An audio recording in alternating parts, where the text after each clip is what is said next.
Hello everyone, this is Ashmita from Sourav Sir Classes, and here we are solving the IIT JAM Biotechnology paper of 2024.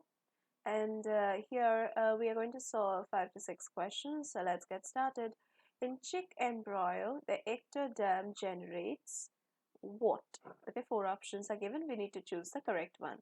Now, in chick embryo development, what happens? The ectoderm is the outermost of the 3 primary germ layers, and it gives rise to various tissues and structures. Specifically, let's like go with the option neurons.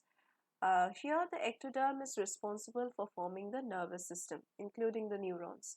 Therefore, in chick embryo development, the ectoderm generates neurons. Okay. Now, the other options like the alveolar cells or the germ cells or the red blood cells, these are derived from different germ layers and are not directly associated with the ectoderm. Okay. So yeah, that's it. Moving over to the next question.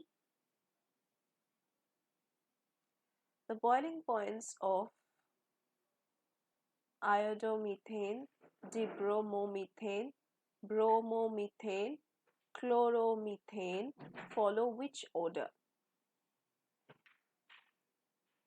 So your correct option would be iodomethane, bromomethane, chloromethane, and dibromethane. Okay. Yeah. Now, see, the boiling points of halomethanes, they generally follow the trend which is based on the molecular size and the strength of the intermolecular forces.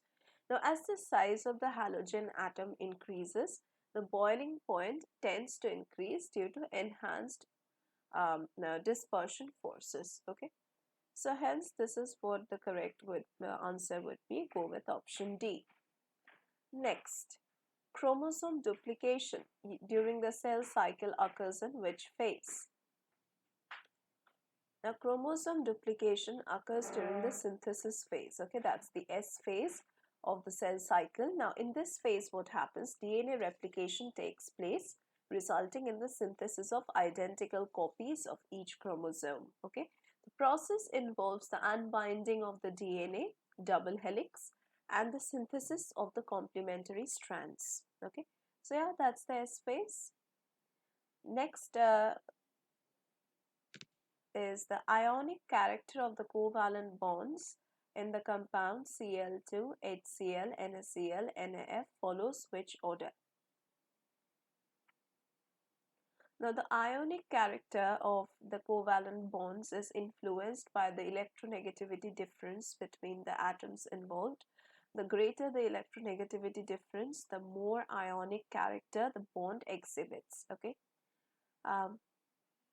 So yeah, our correct answer would be chlorine. Chlorine gas, electronegativity difference is 0. HCl or hydrochloric gas, the electronegativity difference is relatively high. Coming to NaCl, that's sodium chloride, electronegativity difference is moderate, and NF, that's sodium fluoride, electronegativity difference is relatively high. So we are going with the first one. So yeah, we are going to keep this video till here today. If you want to join our classes for any kind of entrance exam preparation or any kind of like government job preparation you are doing, then you can join our classes for that. Thank you for being with me till the end. All the description regarding all the details of our classes are given in the description box below, and if you have any further queries, do post down below in the comment box.